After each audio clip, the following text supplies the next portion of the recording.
So we're seeing more and more M4a1s on Amazon now. We've seen the different colored ones. We've seen the wasp version.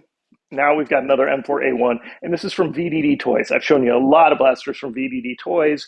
They've had some cool pistols, and then they've had a lot of rifle-style blasters that are kind of more lower FPS geared towards, I guess I'd say, a younger market. But now they came out with an M4a1.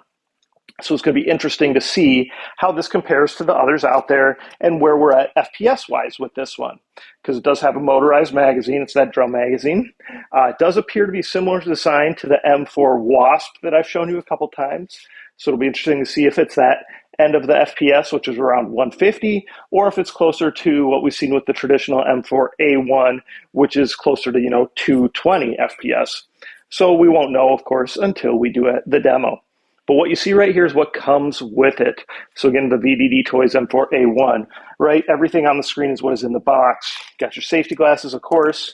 Wear some sort of eye protection, right? You've got some gel beads here, pack of 10,000 it looks like. Soaking these properly is critical. If you do not know how to soak these, I have multiple videos that show you. They need plenty of room to grow, plenty of water to grow, 4 to 6 hours. At that point, drain off the excess water. As long as there was extra water and extra room, they got big enough, they can't get too big. Drain that extra water, store them in airtight containers. You're good to go for a couple weeks. Never ever store them in the magazines. Make sure the magazines are empty when you're done. You can do that by kind of turning the blaster upside down and shooting, but then also just open it up, shake any out, and then push this little feed tube button and whip any out of there so that you get them all out. That is very important so that none of them dehydrate in there and get stuck to any important parts, right? Okay, so we get the boring stuff out of the way. 7.4 volt battery right here, USB charger, right? You know how these work. White connection, charge it up, 2-pin JST connection for the actual blaster. That's going to reside in the buffer tube here. So your stock comes with your buffer tube. Here's your buffer tube. We're going to take that out. Here is where your wire harness connects. Now, they do have a nice reinforced wire. That's definitely an upgrade compared to some of the others out there. We'll put the buffer tube on.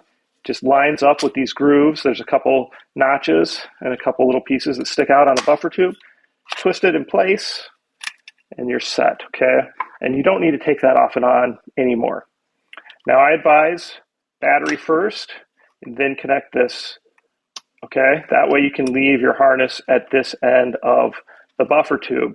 Otherwise, you're kind of smashing it down in front of it. You can get stuck, get kinked, get bent. It's just better to do it this way.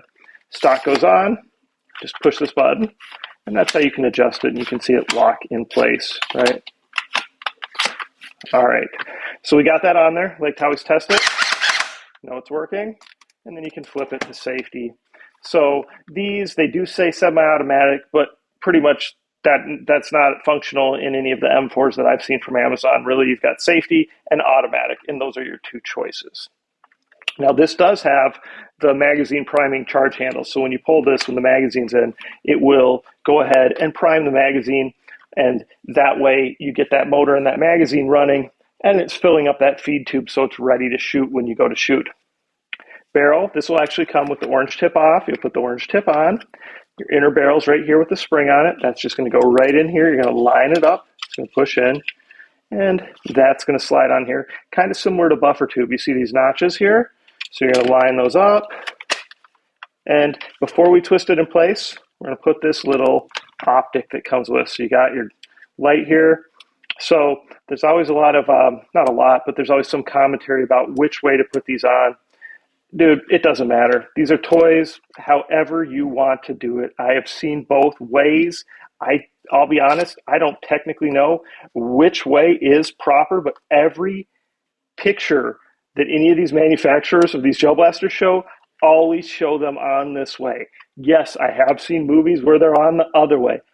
Just in this case, the switch is on this side. It might make more sense to put it this way, but it doesn't matter, guys. Do whatever you want. Who cares?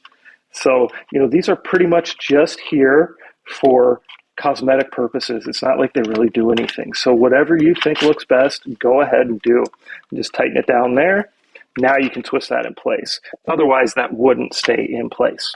All right, magazine. I'm not going to fill it up yet because I'm not going to be able to shoot tonight.